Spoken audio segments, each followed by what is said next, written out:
जय हिंद दोस्तों। तो चलिए वेक्टर का नेक्स्ट लेक्चर स्टार्ट किया जाए।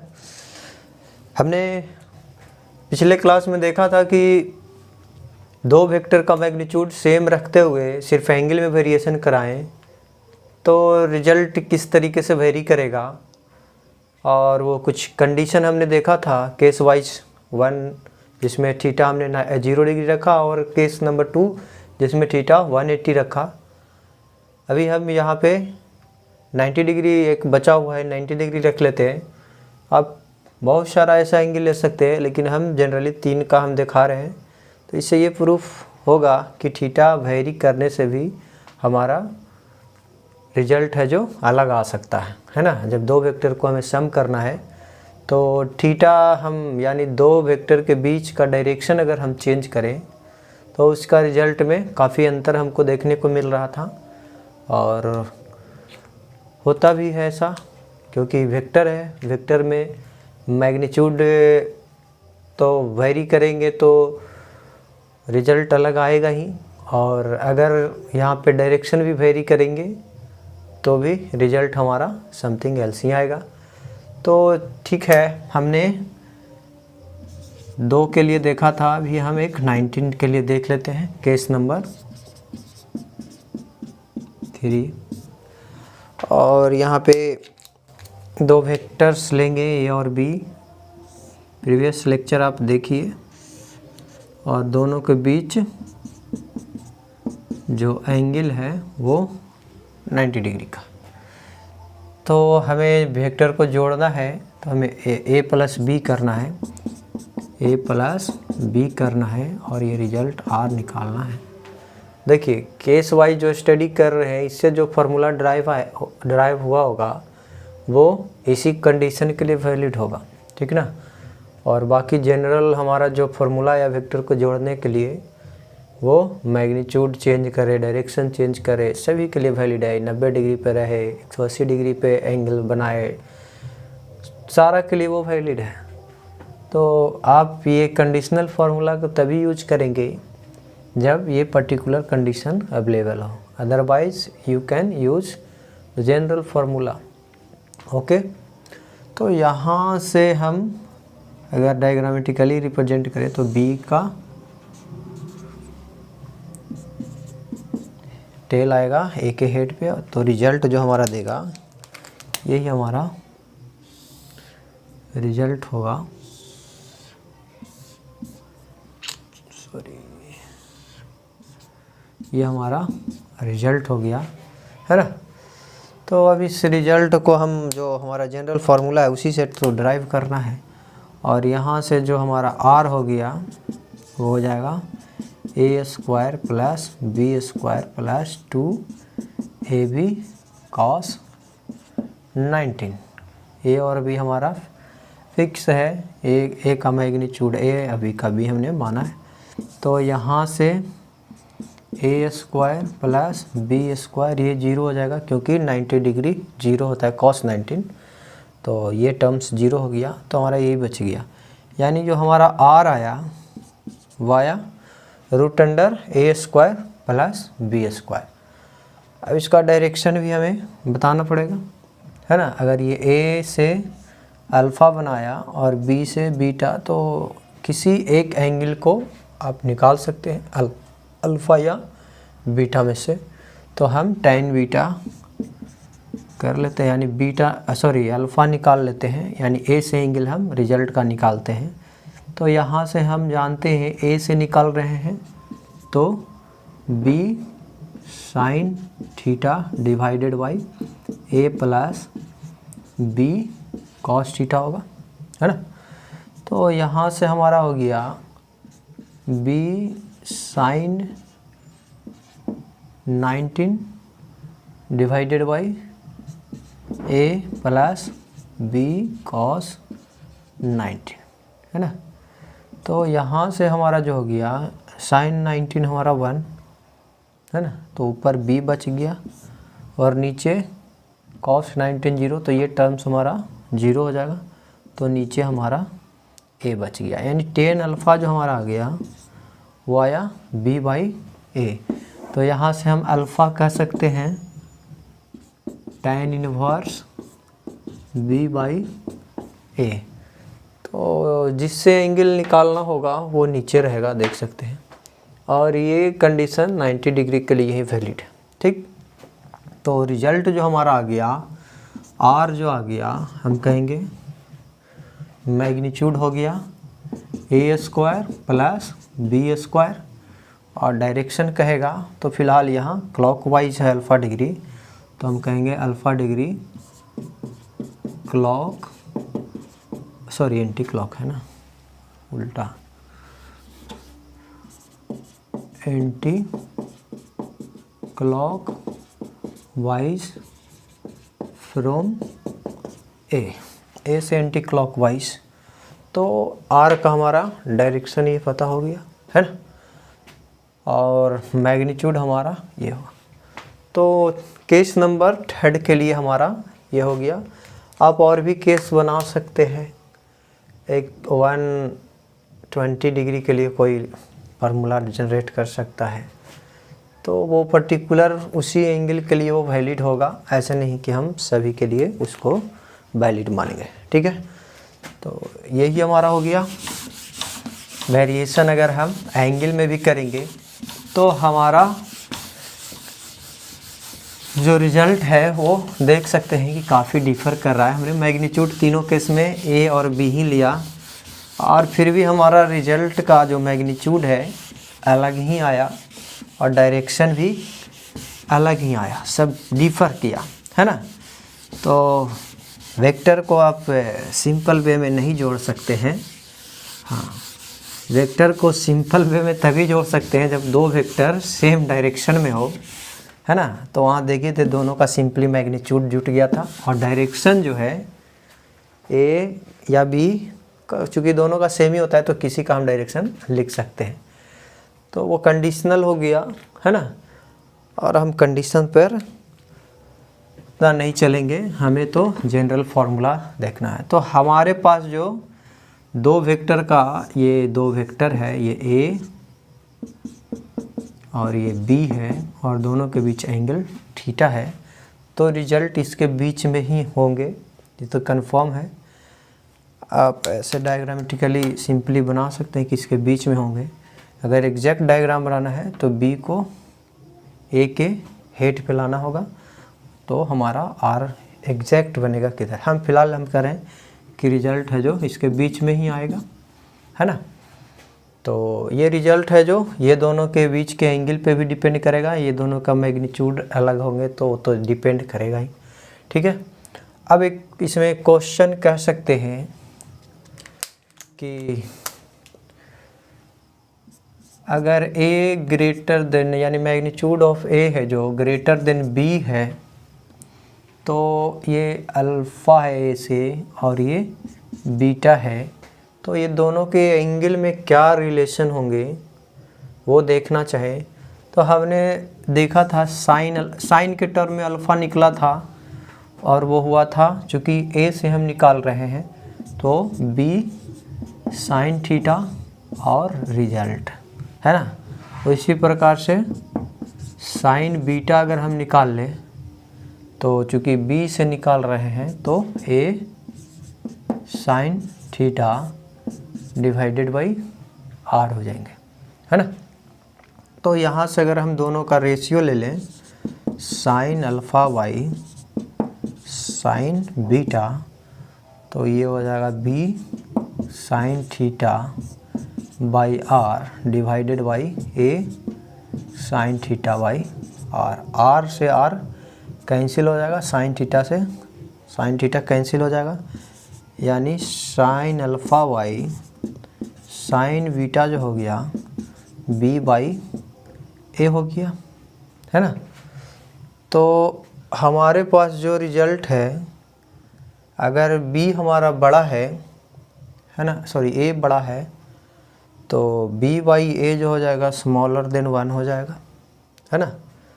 क्या हो जाएगा, यहाँ पे अगर दिया हुआ कंडीशन हमको दिया हुआ है ए ग्रेटर देन बी, तो यहाँ 1 रख जाए रहेंगे, और ये बी बाई ए, यानी बी बाई ए जो है स्मॉलर देन 1 हो जाएगा, है ना।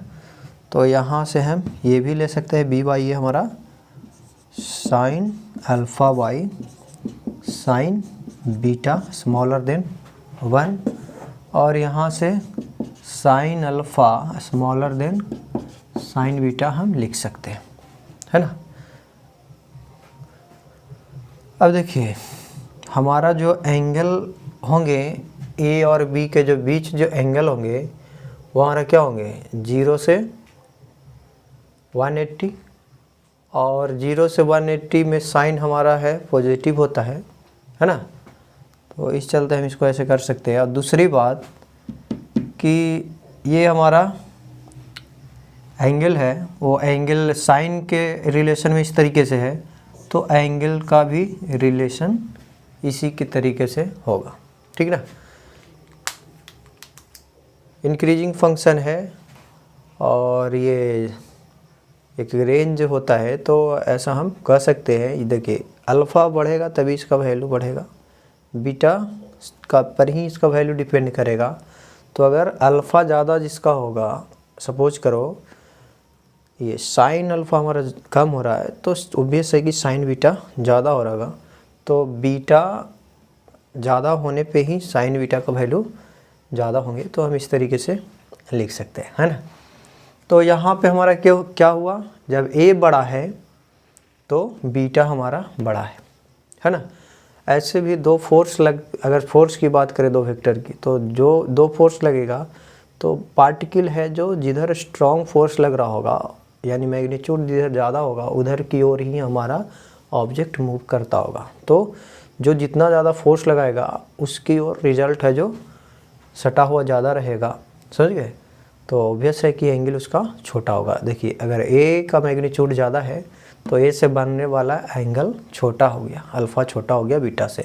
अगर यहीं पे केस रहेगा बीटा हमारा है जो बी हमारा ग्रेटर है ए से, तो हम यहाँ पे कहेंगे कि बीटा ही हमारा छोटा हो जाएगा अल्फ़ा से, यानी बी से बनाने वाला कोण है जो छोटा हो जाएगा। तो this is the relation between alpha and beta according to their magnitude, है ना। और हम ये क्वेश्चन ऐसा क्वेश्चन आया है शायद 90 का ऐसा क्वेश्चन है, और बहुत सिंपल ये बनता है, इस तरीके से आप इसको बता सकते हैं, है ना। तो क्लियर है। अब इससे एक और रिलेटेड क्वेश्चन है, वो भी शायद 90 का ही आया है, और इसे देख लेते हैं।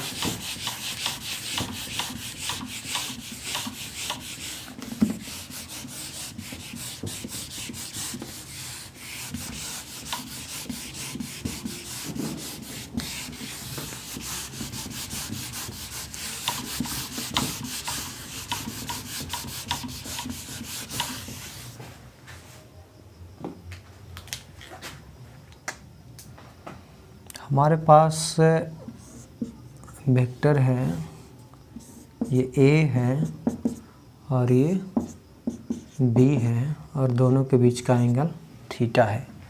सपोज करिए क्वेश्चन ये है ना, magnitude of A equal to magnitude of B दिया हुआ है, दोनों का मैग्नीट्यूड बराबर है, तो आपको रिजल्ट निकालना है। सपोज करो कि इसका मैग्नीट्यूड x है, ठीक ना। तो रिजल्ट का मैग्नीट्यूड निकालना है और एंगल भी निकालना है ना। कितना a से एंगल रिजल्ट बनाएगा या b से कितना एंगल बनाएगा वो भी हमें करना है, ठीक है। तो ये क्वेश्चन है, इसको आप बना सकते हैं वीडियो को पॉज कर करके, और हम यहाँ सोल्व करेंगे। रिजल्ट तो इसके बीच में ही आएंगे, कहीं पे भी आएंगे, ऐसे रिजल्ट आएंगे, है ना। आप प्रॉपर बनाना होगा तो ए के हेड पे बी का टेल रखिएगा प्रॉपर। हम जान रहे हैं कि इसके बीच में ही होंगे, ठीक है। और ये अल्फ़ा हो जाएगा और ये बीटा हो जाएगा। हम अल्फ़ा या बीटा भी निकालेंगे तभी पता चलेगा कि अल्फ़ा बीटा में क्या रिलेशन होगा जब मैग्नीट्यूड दोनों का इक्वल होंगे। तो पहले रिजल्ट देखते हैं। आर का जो रिजल्ट का जो मैग्नीट्यूड होगा रिजल्टेंट का, वो होगा हमारा a² plus B square plus 2 A B cos theta. हम यहाँ से ए और बी का वैल्यू पुट कर सकते हैं, दोनों एक ही मैग्नीट्यूड का है, तो हमने एक्स इसलिए माना है। एक्स नॉन रहेगा, दिया हुआ रहेगा, तो यहाँ से एक्स स्क्वायर प्लस, हाँ एंगल भी दोनों के बीच का दिया हुआ रहेगा, और ये x square plus 2x into x cos theta, और ये हो गया 2x square plus 2x square cos theta. इसमें से हम x बाहर निकाल सकते हैं या 2x कॉमन ले लेते हैं इसमें, तो इसमें 1 बचेगा 2x स्क्वायर, इसमें 1 बचेगा और इसमें बचेगा कॉस थीटा, है ना। और ये पढ़े होंगे 1 प्लस ट्रिगो का ये फॉर्मूला है, 1 प्लस कॉस थीटा, ये होता हमारा 2 साइन स्क्वायर थीटा या कॉस स्क्वायर थीटा होगा, थीटा बाई 2, है ना। तो यहाँ से ये हमारा r बराबर जो आ गया हमारा 2x स्क्वायर, और इसका जो वैल्यू हो गया 2 कॉस स्क्वायर थीटा बाई 2, है ना। तो यहाँ से एक 2 भी बाहर निकलेगा, एक x भी निकलेगा, एक कॉस स्क्वायर थीटा बाई 2 भी बाहर निकलेगा, यानी 2x कॉस थीटा बाई 2 हमारा रिजल्ट हो गया। रिजल्टेंट का मैग्नीट्यूड हमारा इतना आया। अगर कहीं पे, हाँ ये भी कंडीशनल ही होंगे, कंडीशनल फार्मूला, ये अगर आप इसका इस्तेमाल करना चाहेंगे तो कर सकते हैं। आप इसका अप्लाई तभी करिएगा जब मैग्नीट्यूड दोनों बराबर हो, otherwise we have general formula, we can solve by this formula. Clear. तो यहाँ से हमारे पास रिजल्ट का मैग्नीट्यूड इतना आ गया। अब हम अल्फ़ा निकालना चाहेंगे, है ना, कितना एंगल बनाता है, तो वो भी देख लेते हैं। यहाँ यहीं पे देख लें, यहाँ से tan अल्फ़ा अगर हम करें तो ये हो जाएगा, ए से निकाल रहे हैं तो b sine theta divided by a plus b cos theta. तो ये वैल्यूज़ इसका x से हो जाएगा, है ना। साइन थीटा को हम लिख सकते हैं 2 sign theta by 2 into cos theta by 2। ये ट्रिगो का फंक्शन है, ये आपको पता होना चाहिए, है ना। सो ट्रिगो का फॉर्मूला है। यहाँ से ये x हो गया और ये x और ये कॉस थीटा। तो यहाँ से हमारे पास 2x और ये साइन थीटा बाई 2 और ये कॉस थीटा बाई 2, नीचे x कॉमन लेते हैं तो 1 प्लस कॉस थीटा, और इसका अभी हमने, ठीक है। तो यहाँ से एक x कट जाएगा तो ये बचेगा 2 sign theta by 2 cos theta by 2, और ये हो गया 2 कॉस स्क्वायर थीटा बाई 2। एक कॉस स्क्वायर से कट जाएगा कॉस थीटा बाई 2, और ये 2 से 2 भी कटेंगे, तो ऊपर बच गए साइन थीटा बाई 2, नीचे बच गया कॉस थीटा बाई 2। तो फाइनली हमारा जो tan अल्फ़ा आ गया, यहाँ पे देख लेते हैं, tan अल्फ़ा जो आ गया वो आ गया tan थीटा बाई 2 हो जाएगा। इसको हम कह सकते हैं ना tan थीटा बाई 2, है ना। तो यहाँ से हम कह सकते हैं कि दोनों साइड में tan ही है, तो हालांकि अल्फ़ा बराबर हम थीटा बाई 2 यहाँ पे कह रहे हैं, और भी इसका ट्रिगो फंक्शन है उस वहाँ पे इसका कुछ और भी वैल्यूज होते हैं, लेकिन फ़िलहाल चूँकि हमारा ये 90 के रेंज में रहता है, चाहे 180 के रेंज में रहता है, तो हम इस तरीके से इसे लिख सकते हैं, कोई दिक्कत की बात नहीं। अल्फ़ा बराबर हमारा हो गया थीटा बाई 2। तो यहाँ से हमें ये पता चल गया कि अल्फ़ा जो है जितना दो वेक्टर के बीच में जो एंगल होंगे उसके आधा होंगे, तो बीटा भी आधा ही होगा। कि ये अगर θ/2 हो गया, ये पूरा थीटा है तो ये भी θ/2 ही हो गया, तो बीटा भी जो हमारा हो गया θ/2 ही हो जाएगा। तो इसका मतलब ये हुआ कि अगर मैग्नीट्यूड हमारा बराबर हो दो वेक्टर का, तो रिजल्ट जो है ए और बी के बीचों बीच जाएगा। अगर ये सपोज करो कि 60 डिग्री का कोण बनाता, तो रिजल्ट है जो 30 है ना, ए से भी 30, बी से भी 30 बनाता है ना। तो इस फॉर्मूला का हम तभी यूज करेंगे जब मैग्नीट्यूड बराबर हो, अदरवाइज़ हम जनरल फार्मूला का ही इस्तेमाल करेंगे। ठीक है, तो ये क्वेश्चंस थे, इस तरीके का क्वेश्चंस, ये NIT का ही क्वेश्चन होगा शायद।